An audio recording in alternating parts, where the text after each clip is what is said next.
30 second time தரேன். அதுக்குள்ள என்ன அடிச்சதுக்காக என்கிட்டயும் அம்மாட்டையும் சாரி கேட்டு ஓடி போயிருங்க. இல்ல என்னடா பண்ணுவ?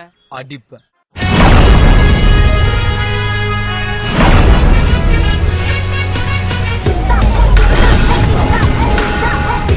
டிக்டாக் ஷேர் இட் மாதிரியான ஒரு புது ஆப். இதற்குரிய வீடியோஸை நீங்கள் வாட்ஸ்அப்பில் ஷேர் பண்ணீங்கன்னா அதுவும் உங்களுக்கு காசு கொடுப்பாங்க. நீங்கள் இந்த ஆப்பில் வீடியோஸ் அப்லோட் பண்ணாலும் உங்களுக்கு காசு கொடுப்பாங்க. நம்புறவங்க மட்டும் இந்த ஆப் இன்ஸ்டால் பண்ணுங்கள். இந்த ஆப்புடைய லிங்க் வந்து இந்த வீடியோ கீழே டிஸ்கிரிப்ஷனில் கொடுத்துருக்கேன். கிளிக் பண்ணி இன்ஸ்டால் பண்ணிக்கங்க.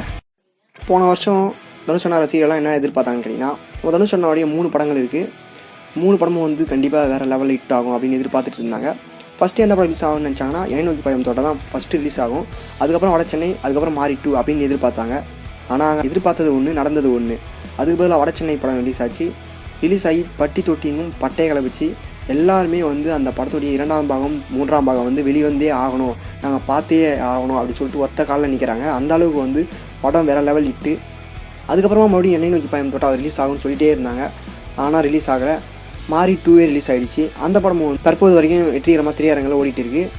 அதுக்கப்புறம் நம்ம தனுஷ் அண்ணாவுடைய ரசிகர்களுடைய கவனம் எந்த பக்கம் திரும்பிச்சுன்னு கேட்டிங்கன்னா, என்னை நோக்கி பாயும் தோட்டா 2 படம் ஏற்கனவே ரிலீஸ் ஆகிடுச்சு. அதுக்கப்புறம் இந்த படம் தான் இருக்குது. இந்த படத்துக்காக ரசிகர்கள் வந்து காத்திருக்க ஆரம்பிச்சிட்டாங்க. ஏன்னா இந்த படத்தில் இருக்கக்கூடிய பாடல்கள் ஏற்கனவே ஒரு பாடலாக ரிலீஸ் ஆச்சு. அந்த பாடலே வந்து மிகப்பெரிய அளவில் வந்து எதிர்பார்ப்பு. இவங்க வந்து அந்த படத்துடைய மியூசிக் டைரக்டரே வந்து சஸ்பென்ஸாக வச்சுருந்தாங்க ரொம்ப நாளாக. ஒய் கட்டப்பா கில்டு பாகுபலி அப்படின்ற ஒரு கொஷின் மாதிரியே இஎன்பிடி மூவியுடைய மியூசிக் டைரக்டர் யாருன்னு சொல்லிட்டு ஹேஷ்டேக்லாம் ட்ரெண்ட் பண்ணாங்க. யாருன்னு சொல்லிட்டு எல்லா இடத்துலையுமே கொஷின் கேட்டுகிட்டே இருந்தாங்க. படக்குழு வந்து ரொம்ப சஸ்பென்ஸாக வச்சுருந்தாங்க. மியூசிக் டைரக்டர் யாருன்னே சொல்லாமல் அதுக்கப்புறம் லேட்டாக சொன்னாங்க. அதுக்கப்புறம் படத்தை பற்றி எந்த ஒரு அப்டேட்டுமே கிடையாது. படத்தை பற்றி கௌதம் மேனன் கிட்ட ரசிகர் எல்லாமே தொடர்ந்து கேட்டுகிட்டே இருந்தாங்க. என்னை நோக்கி பாயும் தோட்டா படம் வந்து எப்போ ரிலீஸ் ஆக போகுதுன்னு. ஃபஸ்ட் ஆச்சு பரவாயில்ல, வட சென்னை மாரி 2 இருந்தாலும் இந்த படத்தை வந்து அந்தளவுக்கு தனுஷ் ரசிகர்கள் வந்து கவனிக்கலை, அதிகமாக கொஷின் கேட்கல. அதுக்கப்புறமா இப்போ வந்து இந்த படம் தான் இருக்குது, அதனால் வந்து தொடர்ந்து கேள்விகளை வந்து கேட்க ஆரம்பிச்சிட்டாங்க. அதுக்கு தனுஷ் அண்ணா என்ன சொன்னான்னு கேட்டிங்கன்னா, இந்த படம் லேட் ஆகிறதுக்கு வந்து எந்த விதத்துலையும் நான் வந்து காரணம் கிடையாது அப்படின்னு சொல்லிட்டாரு. இதுக்கப்புறமா வந்து தனுஷ் ஃபேன்ஸ் எல்லாருமே வந்து கௌதம் மேனன் கிட்ட தான் தொடர்ந்து கேட்டே இருந்தாங்க. ட்விட்டர்லாம் பயங்கரமாக கேட்க ஆரம்பிச்சிட்டாங்க. அதுக்கு அவர் ஏற்கனவே ஒரு பதில் சொல்லியிருந்தார். வரும் வாரங்களில் வந்து என்னை நோக்கி பாயும் தோட்டா படம் வந்து எப்போ ரிலீஸ் ஆக போகுதுன்னு சொல்லி நாங்கள் அப்டேட் சொல்லுவோம் அப்படின்னு சொல்லிட்டு இருந்தார்.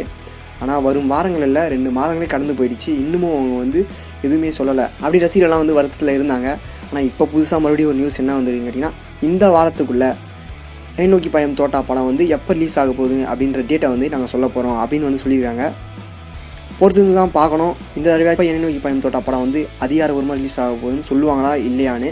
ஏன்னா ஏற்கனவே இப்படி தான் சொல்லிவிட்டு அப்படியே ஏமாற்றிட்டாங்க. இந்த தடவை நம்ம பார்ப்போம்.